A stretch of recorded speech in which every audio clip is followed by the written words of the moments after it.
Russia తీరంలో భారీ భూకంపం సంభవించింది. దీని తీవ్రత రిక్టర్ స్కేలుపై 8.8గా నమోదైంది. దీంతో రష్యా సునామీ హెచ్చరికలు జారీ చేసింది. జపాన్లోని హక్వేడో నుంచి 250 కిలోమీటర్ల దూరంలో భూకంప కేంద్రాన్ని గుర్తించారు. ఇక రష్యాలోని కుర్గిల్ దీవులు, జపాన్లోని హక్వేడో తీర ప్రాంతాలను సునామీ తాకింది. సునామీ దెబ్బకు రష్యాలోని ఓడరేవు మునిగిపోయింది. పలు భవనాలు కుప్పకూలినట్లుగా తెలుస్తోంది. ఇప్పటిదాకా 8 లక్షల మందిని సురక్షిత ప్రాంతాలకు తరలించారు.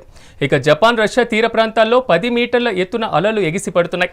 రష్యాలో ఎమర్జెన్సీని విధించారు. ఇక హవాయి ద్వీపం మొత్తం సునామీ ఎఫెక్ట్ పడింది. దీంతో పర్యాటకులు తరలిపోవడంతో భారీగా ట్రాఫిక్ జామ్ అయింది. ఇక అమెరికాలోని అలాస్కాలో సముద్రం ముందుకొచ్చినట్లుగా తెలుస్తుంది.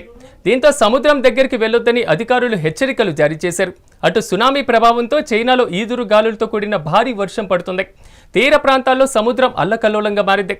సునామీ తీవ్రతను తేలిగ్గా తీసుకోవంటున్న అధికారులు అలల ఉధృతిని అంచనా వేయడం కష్టమని చెప్తున్నారు. తీర ప్రాంతాలకు ఎంత దూరంగా ఉంటే అంత బెటర్ అని సూచిస్తున్నారు. ఇక సునామీ ప్రభావంతో జపాన్ తీరంలో భారీ తిమింగలాలు ఒడ్డుకు కొట్టుకొచ్చాయి. పసిఫిక్ మహాసముద్రంలో పుట్టినటువంటి సునామీ జపాన్ తీర ప్రాంతాన్ని బలంగా తాకింది. ఇక రేడియేషన్ లీకేజీతో సమస్యాత్మకమైనటువంటి ప్రాంతంగా మారిన డయాచి అణుకేంద్ర ఉద్యోగులు సురక్షితంగా బయటపడినట్లుగా జపాన్ ప్రకటించింది. ఇటు సునామీ ప్రభావం మన దేశంలో లేదని ప్రభుత్వం ప్రకటించింది. అయినా జనం అలర్ట్గా ఉండాలని సూచించింది. అలాగే జపాన్, రష్యా, అమెరికాల్లో ఉన్న భారతీయ పర్యాటకులు సముద్ర తీర ప్రాంతాలకు వెళ్లొద్దని ఆదేశాలు జారీ చేసింది భారత్.